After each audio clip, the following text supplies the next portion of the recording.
Hi, this is a review of a 2020 Targa 46, not being a common 4-minute walk-around video, so take your time. This review is based on 2000 nautical miles traveling with the boat, which included more than just flat seas. Of course we will go into the specs, handling and features of this semi-custom built 46. Don't expect this video to be flashy and professionally made, it's not, but it will be detailed. When you ended up here looking for a review of the Fairline Targa, you're definitely lost. This Targa is made by Botnia Marine in Finland, a bit below the Polar Circle. It's a traditional workboat style model line that evaluates slowly since its first appearance on the market in the 80s. But don't mix up traditional with lagging behind. The negative front window is hot again as a design feature, as you can see on the newest large yachts. Botnia Targas are primarily made to move at high speed in less than ideal sea states. Given their speed and looks, the smaller models are often referred to as flying potting sheds. Okay, perhaps they're not the most sexy design boats, but they're a fine example of the form follows function principle. No wonder that Targa boats find their way to professional uses such as law enforcement, search and rescue and taxi services. Targas are bought for their practical usability and sea handling capabilities, not as a floating entertainment platform. Having said that, most boaters are looking for just that, and let's be honest, there are a lot of boats in the market that will meet that goal better than a Targa. In the leisure market, Targas are often used for commuting, sea fishing or, as with the 46, extended traveling, on which we focus in this video. Traditionally, extended traveling is the domain of displacement trawlers. But there's a shift towards boats that can cruise at higher speeds when desired. The Targa 46 is a full planing boat. Advantage being that you can outrun bad weather and you can reach your destination 4 times faster, if you wish to do so. Downside is that you have to outrun bad weather because this boat is not certified for storm conditions. So you cannot do a transatlantic with it, and when going fast it will consume a lot more diesel than on displacement speed. But strong point of a planing boat is that it can travel on displacement speed, for example on inland waterways. Crossing inland Europe is limited to boats with an air draft of maximum 3,50 meters. That rules out all boats with a flybridge in this segment, but also boats with a high positioned cabin, often used to create more interior space below deck. Another restriction is that you need to obtain a Ryan license, which is not easy, when the hull length of a boat exceeds 15 meters. When skipping the fly, this 46 stays within these two limits.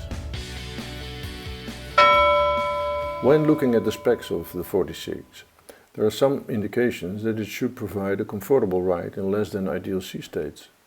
The 46 has an overall length of 15 meters 11, a hull length of 13 meter 93 and a width of 3 meter 95, which is narrow compared to its length.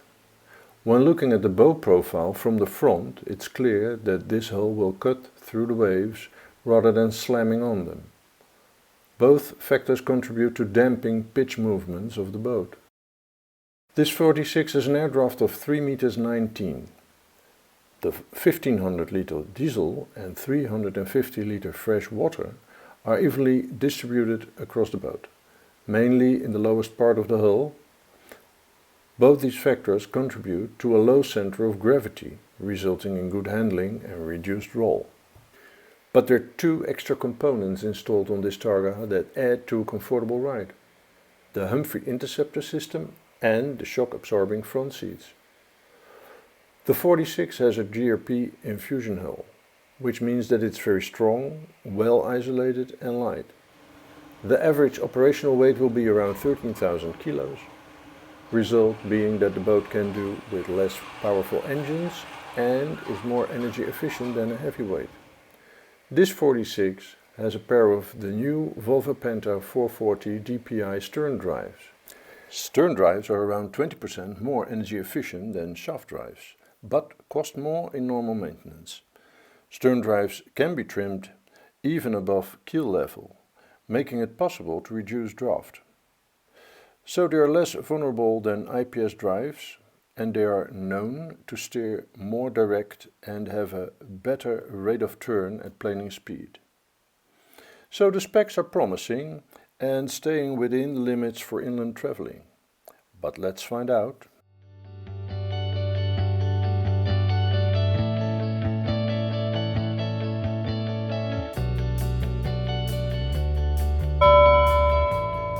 We'll start at the bridge. So now we're at the helm position. As you can see, I'm standing right now, having a almost 360 view of the surroundings. So when we are moving to open sea or canals or rivers, we can sit down and change the steering position, move the chair forwards, use the armrests. Within this armrest there is a remote control of all the plotter screens, so you can just sit and relax and control everything from this position. From the navigational position, which is this chair here, you have in reach the two VHFs, which have a remote up there. At the navigation position there's a second remote control and an extra plotter. The surface controls are also in this position. There are two Volvo Penta displays replacing almost all traditional gauges.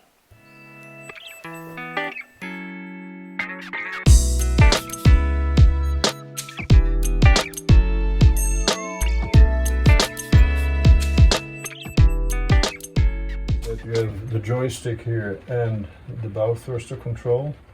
When you open the side door and you step on the side deck, you can control everything from this position and even tie up the boat. There are cup holders and places to stow books and maps. A drawer. A second pair of controls are mounted directly next to the port side door. When the sun is coming right at you, they're all around the bridge. 3 chairs here that are shock absorbing and with air suspension. All 3 chairs are fully adjustable.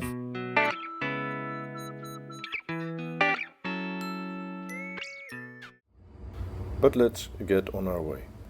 We're leaving the pontoon here untying single-handed and only using the joystick.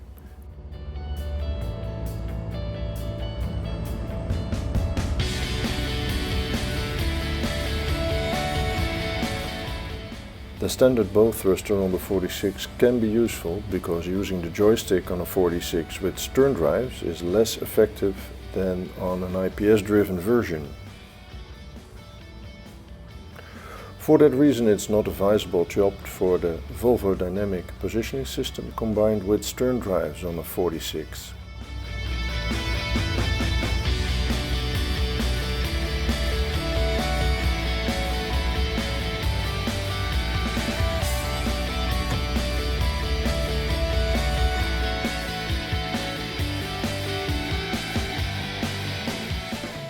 When underway on displacement speed, the boat stays on course well, but the boat is not insensitive for wind on the beam.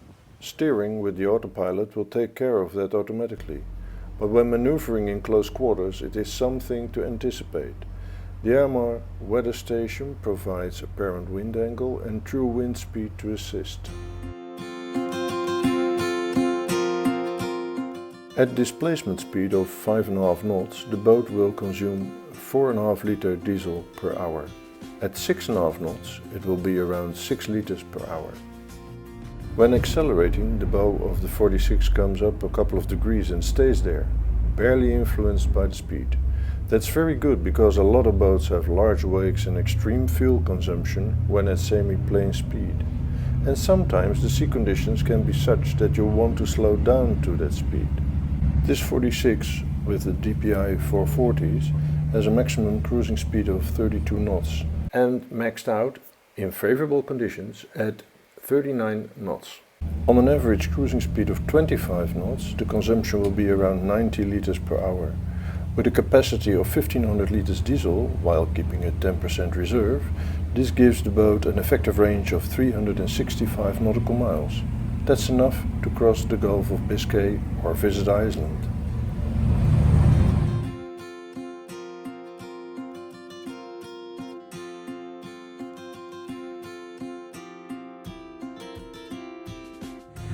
In the test trip we went from the Netherlands to Bergen in Norway and back. On the North Sea we encountered waves around 2 meters high. Wind head on, against tide, with gusts up to 32 knots. In that conditions the cruise speed was reduced to 15 knots, at which speed the ride was still comfortable. When in the same conditions changing course, 180 degrees, it was possible to maintain a cruise speed of 27 knots comfortably. The conditions during the trip led to the conclusion that following seas up to 2 meters do not influence the average cruise speed. Confronted with waves around 1 meter, you have to go to the lower end of the normal cruising speed. When confronted with higher waves, you have to further reduce cruising speed. But even in these conditions, the boat never slams hard on waves.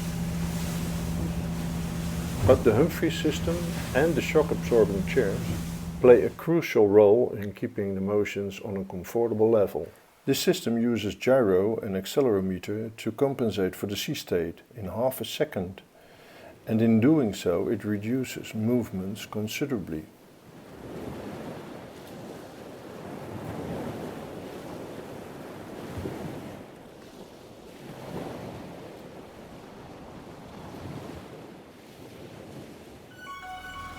So overall, the handling and performance of this 46 has some clear pluses.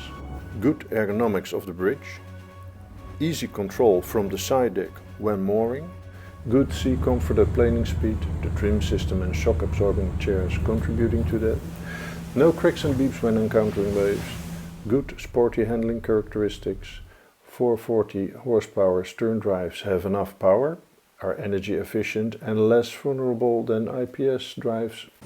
On the minus side, the effectiveness of the joystick stern drive combination is limited, and for that reason the combination stern drives and Volvo dynamic positioning system is not advised. As a crew, you don't want to be worn out after a day of traveling. So when you're into extended traveling, this is the first requirement that a boat must meet before looking at it any further. And this 46 more than meets that requirement. That leaves the question whether it's any good to live in.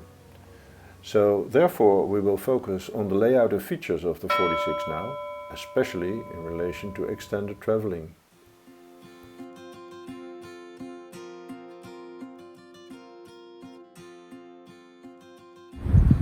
Hi, we start here on the swing platform, which is about 3.50 meters wide and has a length of about 1.10 meters. This hatch gives access to the stern drives, making it possible to remove debris easily.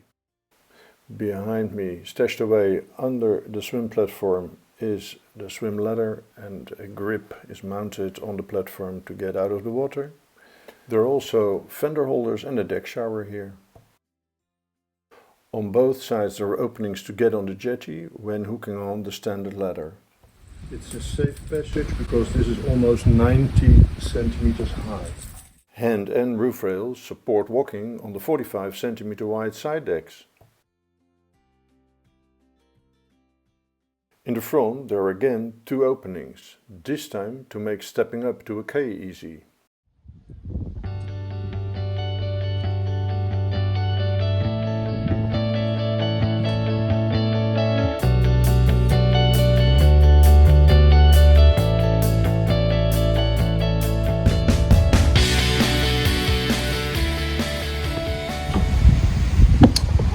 On the front there is even another possibility to enter the boat, which is this ladder.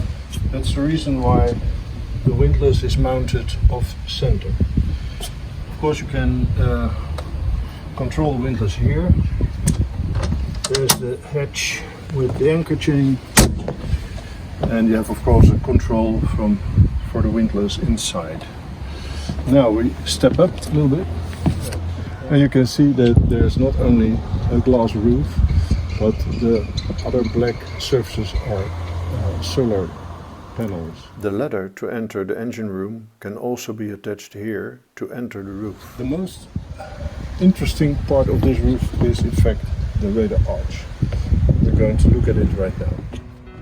The boat is not only used at sea, but also on European inland waterways.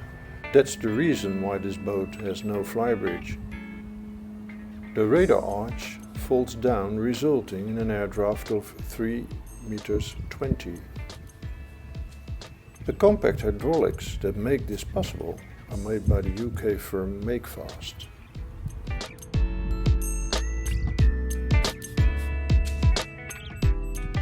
This is a closer look at the hydraulic cylinder on the roof. And the radar arch is up again. We have a quite large aft deck here, which is 2.50 meters wide between the benches and somewhat more than 2 meters from that bench there to the step here. And it's quite empty now, but you can easily fill it up with a table and some chairs. And then it looks like this, a dining area for 6.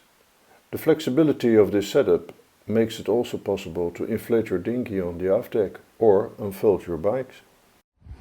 The table and the chairs were stashed away in the hatches from the engine room.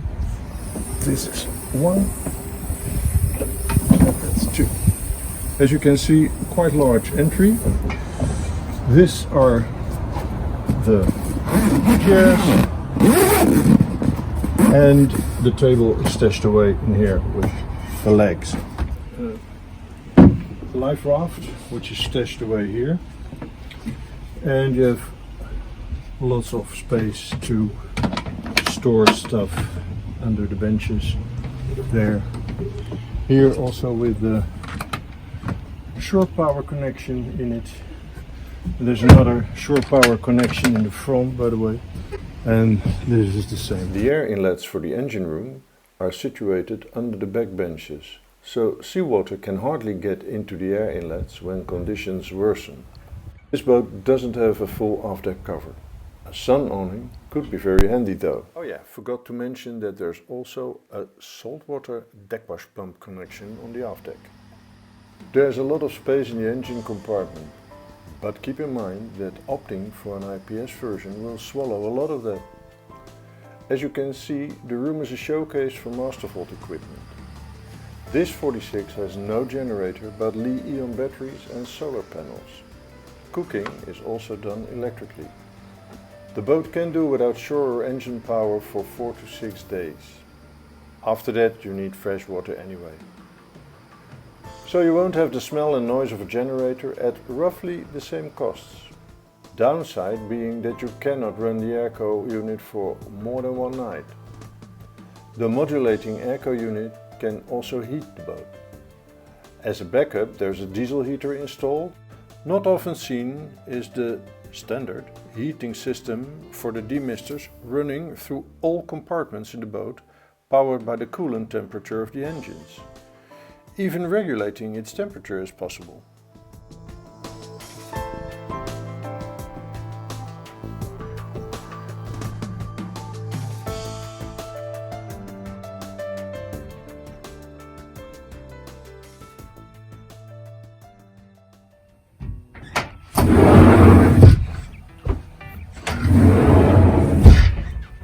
So we're on the inside of the pilot house now, which you immediately can see is that there are 2 huge glass surfaces in the roof, which is typical for this boat because it has no flybridge.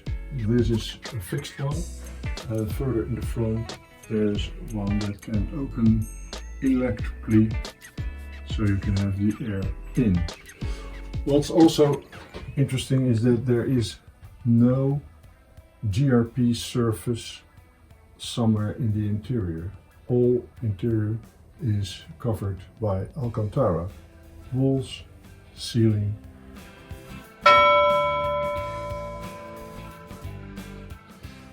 Here we are in the galley, and as mentioned before, there is no gas cooking in this boat. So we have an induction burner here, which is recessed mounted, so it is at the same level as the rest of the countertop and can be used as such.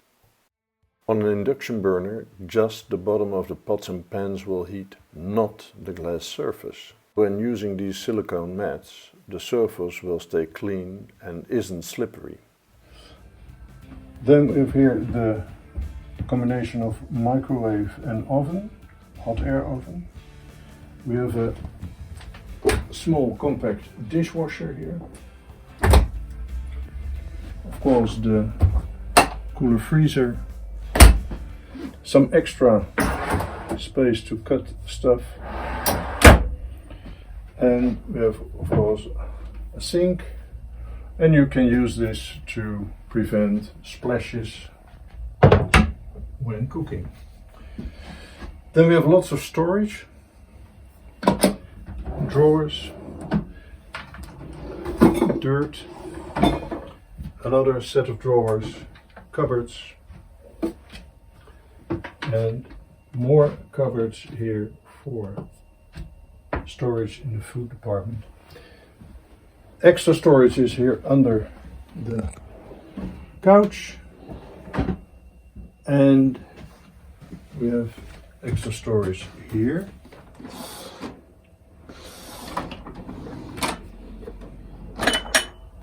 And here.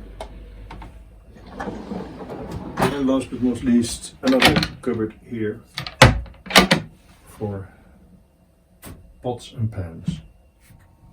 And opposite the galley area we have the seating area, which, as you can see, is spacious enough to sit at least 5 people. By the way, this fabric on the couch isn't standard, but it's made by the Ploeg. Where normally the TV screen is stashed away, the owners choose to have something stashed away there which is more important to them, and that's the liquor cabinet.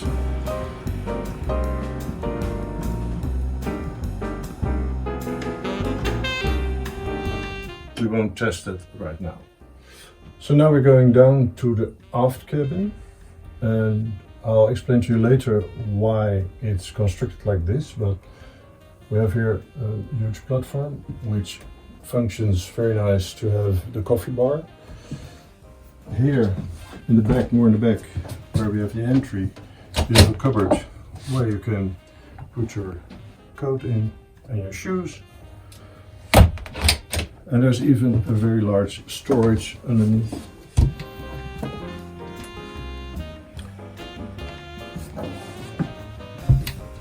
Then we go down now into the bathroom. It is a design choice not to raise the floor in the front of the pilot house, resulting in unobstructed access to the side decks and room to stand at the helm. Consequence being that there is not enough height to enter the aft cabins from the front, making a second stairs at the back necessary. To make a full bathroom next to that stairs is of course also a design choice, but having 2 separate bathrooms on a 46-foot boat is common. You probably want to use the aft cabin as master, so locating the most roomy bathroom adjacent to it works out fine. All in all, these choices block a more open connection between the pilot house and the aft deck, as can be seen in much modern boat designs. When traveling, you do not want to be dependent on fungy harbour showers. This shower roughly measures 70 by 85 cm. Combined with its more than 2 meter headroom, it will provide you with enough space to have a decent shower. After opening the shower cabin doors, you have enough space for toweling yourself dry without crashing into walls. The bathroom also contains a water-efficient toilet with a separate hand shower next to it, coming standard. It is up to you to decide how to use it. Of course, there's a wash bin, a lot of storage space and enough natural ventilation.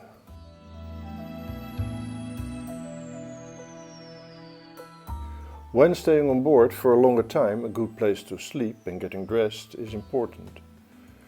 Front cabins tend to be more sensitive to noise from wash against the hull than aft cabins, so a good layout of the aft cabin can be important.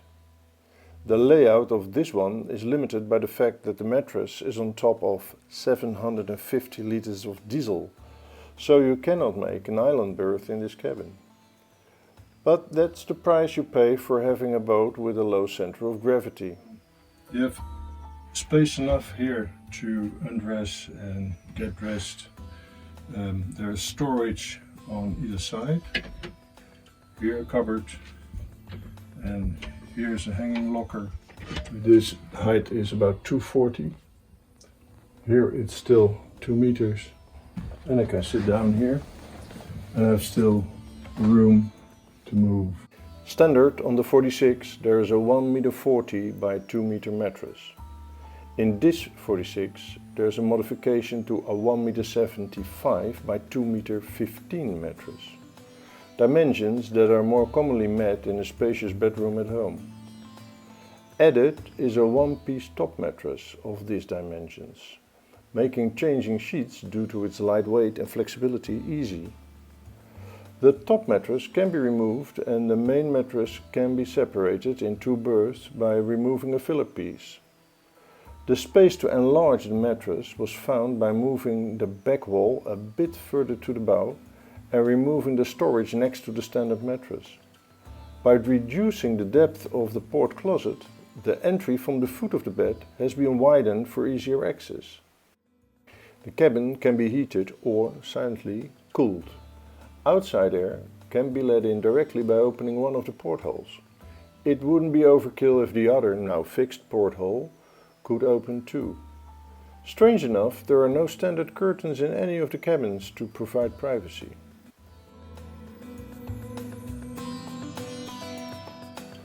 This 46 can officially sleep 6, one of the berths being this pipe berth, as Botnia Marine calls it.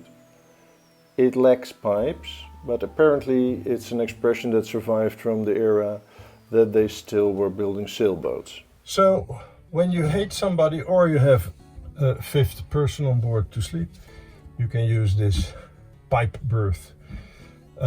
It's not so bad, to be honest. You have ventilation here. You can look out. You have some room here to stash your stuff, and that's it. Normally used as a storage area for cushions, etc. The main electrical panels are also in this cabin, and there's extra storage in the technical room behind it. We're now entering the fore cabin, as Targa call it, the Cfc Cabin. Which is called like that because it's higher than the standard Targa outfit.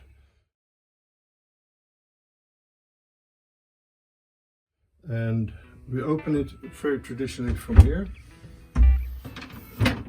with 2 doors, and you can go down.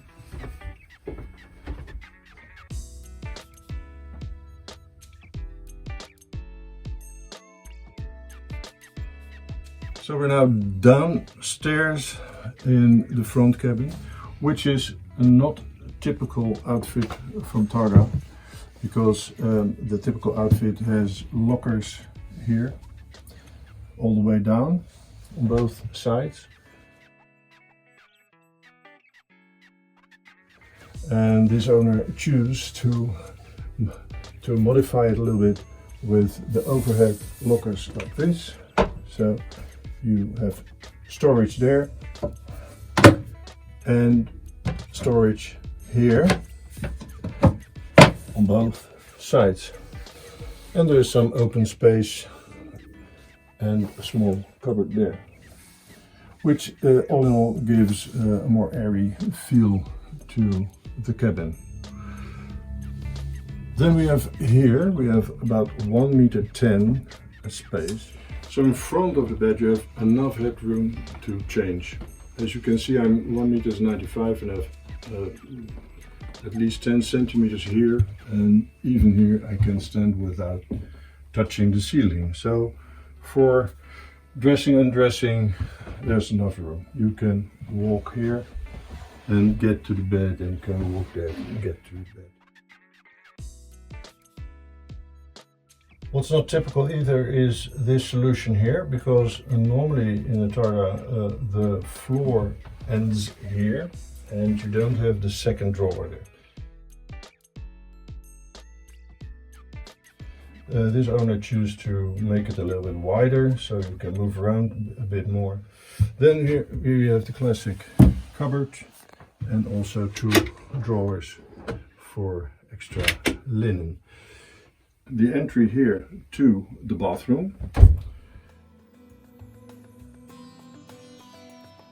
Not with a separate shower, but you can shower, as you can see.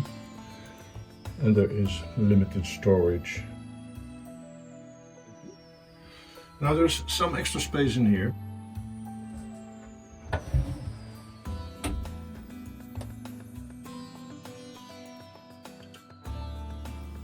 So we're now here in what's called the pipe berth, but instead of having an extra bed here, the owners choose to have a laundromat here and a dryer, which is very useful for extended voyages.